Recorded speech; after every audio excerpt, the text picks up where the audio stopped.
പാലക്കുന്നകഴകം ഭഗവതി ക്ഷേത്ര ഭരണി ഉത്സവത്തിന്റെ ഭൂതബലി ഉത്സവ നാളിൽ ക്ഷേത്ര സന്നിധിയിൽ നടന്ന ലളിതാ സഹസ്രനാമ സ്തോത്ര പാരായണത്തിൽ പങ്കെടുക്കാനെത്തിയത് ആയിരങ്ങൾ.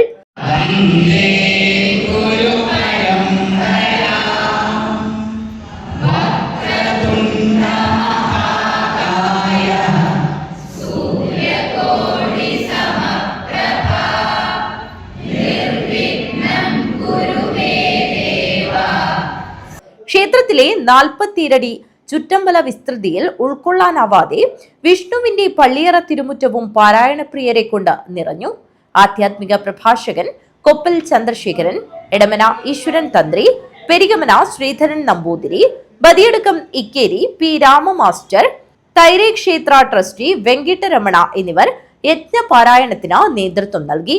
ജില്ലയ്ക്ക് പുറത്തുനിന്നും സുള്ളിയടക്കം കർണാടക അതിർത്തി പ്രദേശങ്ങളിൽ നിന്നും ആളുകൾ തിങ്കളാഴ്ച ക്ഷേത്ര സന്നിധിയിൽ എത്തിയിരുന്നു. 1008 പേരുടെ ലളിതാ സഹസ്രനാമ സ്തോത്രം എന്നാണ് അറിയപ്പെടുന്നതെങ്കിലും വടക്കേ ഭാഗത്തെ ഗാലറിയിലെ ഇരിപ്പിടത്തിൽ കാഴ്ചക്കാരായവരും പാരായണത്തിൽ പങ്കുചേർന്നപ്പോൾ 2000-ലേറെ പേർ പങ്കെടുത്തതായി സംഘാടകരായ പാലക്കുന്ന ജഗദംബ ചാരിറ്റബിൾ കമ്മിറ്റി ഭാരവാഹികൾ പറഞ്ഞു. 1 മണിക്കൂറിലേറെ നീണ്ട പാരായണം ഭരണി ഉത്സവ നാളിൽ ഇത് ദേവിക്ക് അർച്ചന തന്നെയാണെന്ന് ഭരണസമിതി പ്രസിഡന്റ് കെ ബാലകൃഷ്ണൻ പറഞ്ഞു. News bureau, Kanhangad.